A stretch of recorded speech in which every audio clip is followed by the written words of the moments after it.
What scares me the most is snakes and gators as I'm walking in the dark to and from the boat.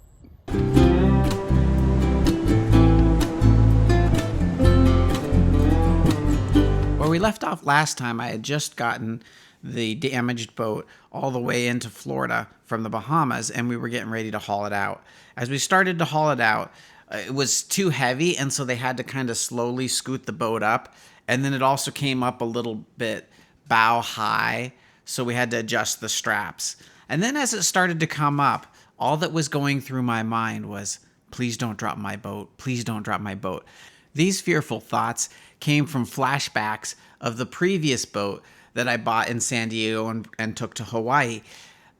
When they hauled it out with the crane, first of all, we pulled the mast out, and they got the mast just off the step, and they ran the crane out of fuel. And so then the boat is sitting there bouncing in the waves with the mast bouncing against it till they got some fuel in the crane. And then when they lifted it out, they got it over onto the cement, and I don't know what happened, but it was just setting down where they put the keel onto the blocks, and I don't know if they bumped the lever on the crane or whatever, but that boat just fell over to like a 45, and everybody went running, and it skidded across the pavement. Fortunately, it didn't damage it too bad, and they fixed it. It was hard for me at this point to not feed the fear, but to just let it go and see what would happen. But everything went well, and we got it on the trailer. If you watched the temporary boat update, you'll know that was the point in time where we got stuck in the park for a couple days, and we had some issues with people trying to steal stuff off the trailer and the park manager getting really mad at me for being there. But eventually we got our oversized permit, and we were able to head out down the road. The things that scare me the most on a project like this are the external factors, the things that you can't control. I can always figure out how to fix something, whether it's the motor or the rigging or the fiberglass, and if you mess it up, you can just, fiberglass especially, you can just grind it back and fix it. But the external factors, things that are out of my control, people stealing stuff, or I was super afraid that this boat was just gonna fall off the trailer, and I was so freaking out about it that the driver, who did a very good job driving, especially through town and everything, the driver, I even made him nervous, and he was putting extra straps on and extra chain because I was so paranoid. I was afraid we'd be driving through the town and this thing would fall off the trailer and be stuck there. Or worse yet, when we go over the railroad tracks, that the thing would fall off and some train would hit it. And so you have to be careful not to let your mind get carried away in these crazy ideas and fears like that, because that's what prevents you from being able to complete the project.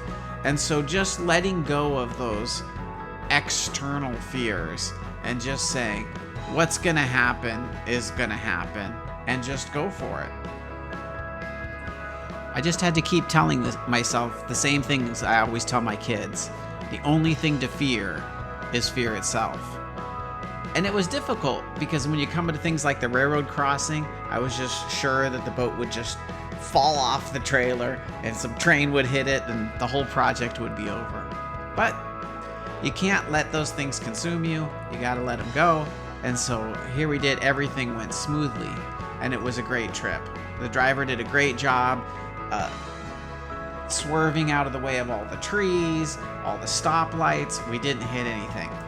And I've got this sped up about 400%, but this shows real time about how fast we were going.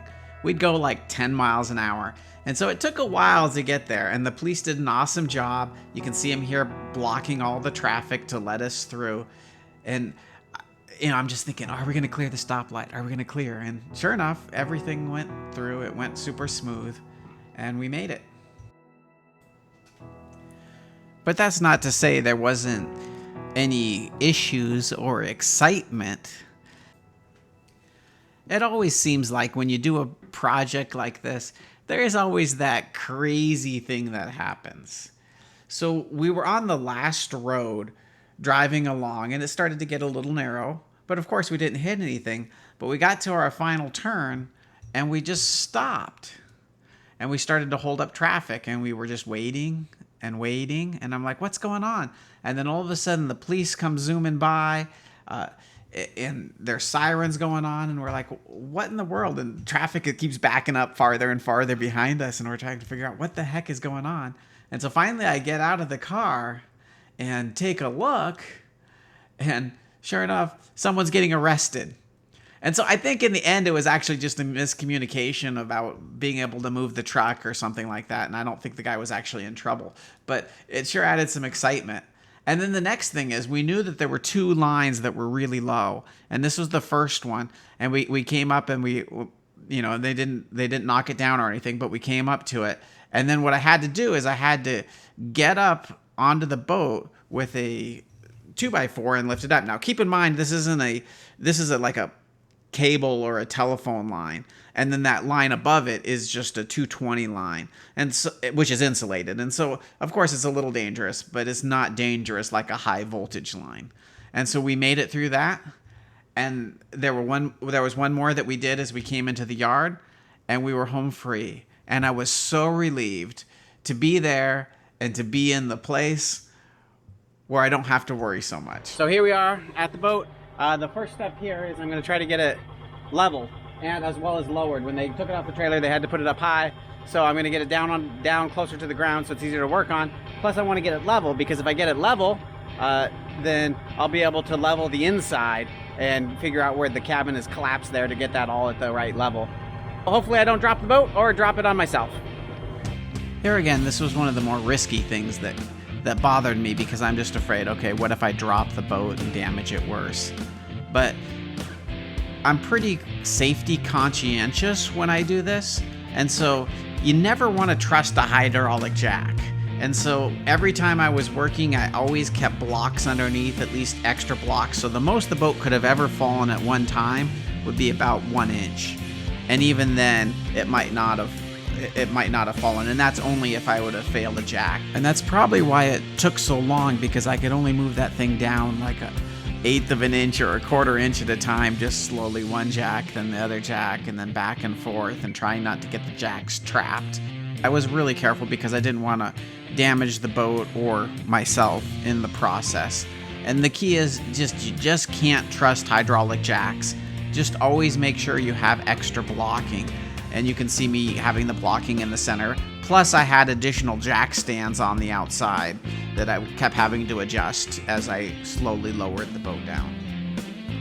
If you found this video interesting, please give me a like. Also, if you want to see more of this, subscribe and you'll see as we start the fiberglass work soon.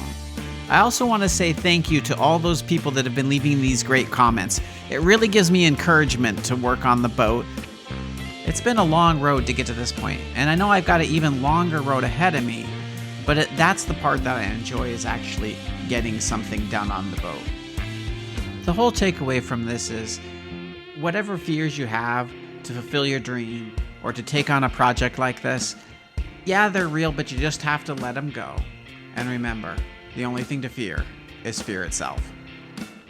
Well, I finally got the boat into a secure location where it's safe, on the hard, and I can work on it. And so I guess I could say I'm itching to get started on the fiberglass work. I can't wait to get started, get some stuff done, and see how it goes.